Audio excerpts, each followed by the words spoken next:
इतने साल उस आदमी ने मुझसे कोई राब्ता नहीं किया, बेटे से मिलने या उसको जानने की कोशिश तक नहीं की। अचानक से उसे याद आ गया कि उसका कोई बेटा और वो उसका बाप है। कभी भी कोई भी स्ट्रेंजर आपको अपने पास बुलाए, आपने नहीं जाना। वो स्ट्रेंजर थे, वो मेरा बच्चा भी नहीं। ये जो आप दोनों माँ बेटा मिलकर खिचड़ी पका रहे हैं ना, ये सब उसी का नतीजा है। शानी को वापस लेने को किरण को केस करूंगा, 6 साल तक सीखूंगा। तू मुझे परेशान कर सकता है कि कुछ बिगाड़ नहीं सकता मेरा। वो मेरे बेटे को मुझसे नहीं छीन सकता। सैफ जो शानी की वजह से किरण की हस्ती बस्ती जिंदगी में एंट्री कर चुका है, तो यहाँ पर किरण अपनी माँ से भी ये सब कुछ डिस्कस करती है कि वो मुझे परेशान करना चाहता है, मुझे जलील करना चाहता है, इसलिए वो मुझे तंग कर रहा है, वरना कानूनी तौर पर वो कुछ नहीं कर सकता। अम्मी आप जानती है ना, कस्टडी उसने खुशी से मुझे दी थी, तो फिर आज उसे कैसे ख्याल आ गया कि कोई औलाद भी है उसकी, कोई उसका बच्चा है, उसका खून का रिश्ता। ये सब कुछ मुझे डराने धमकाने के तरीके हैं। वो मुझे खुश नहीं देख सकता। जब से उसे मालूम पड़ा मेरी शादी हो गई, तो बस मुझे वो तंग कर रहा है, वरना वो शानी को हासिल करना नहीं चाहता। उसकी तो अपनी औलाद हो चुकी होगी, तो भला उसे शानी की क्या जरूरत।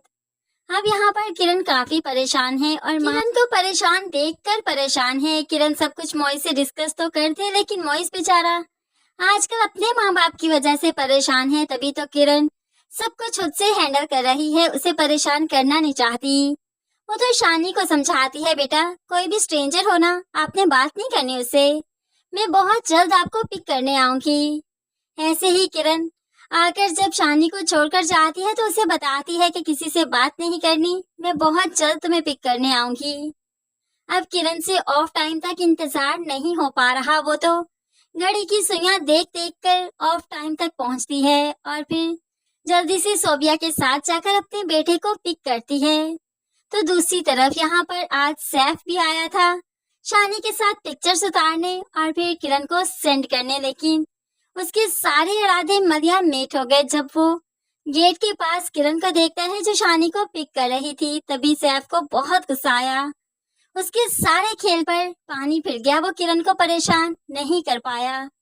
तभी तो कुछ देर शानी को देखने के बाद जब किरण गाड़ी में बैठ जाती है शानी को लेकर, तो यहाँ पर सैफ भी गुस्से के आलम में गाड़ी ड्राइव करने लगा। एक तरफ सोबिया तो दूसरी तरफ सैफ, दोनों ही गाड़ी ड्राइव कर रहे थे।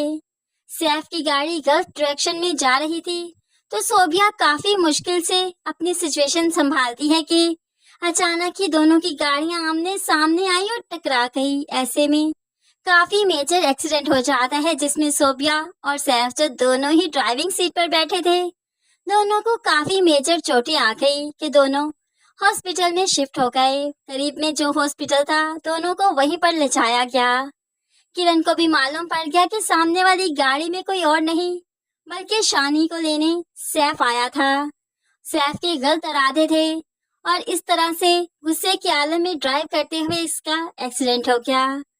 जब यहाँ पर हॉस्पिटल में सैफ की माँ से टकराव होता है किरण का, तो सुना देती है कि सैफ कुछ भी कर ले, मेरे बच्चे तक नहीं पहुँच सकता।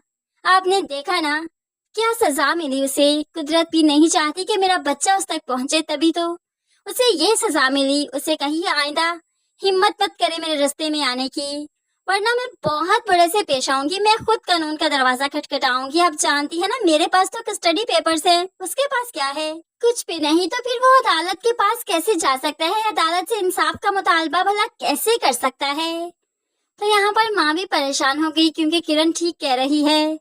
सैफ किस हक से जाएगा अदालत पर, किस हक से केस करेगा, क्योंकि सारे हक वो अपने ही हाथों साइन करते हुए किरण को थमा चुका था।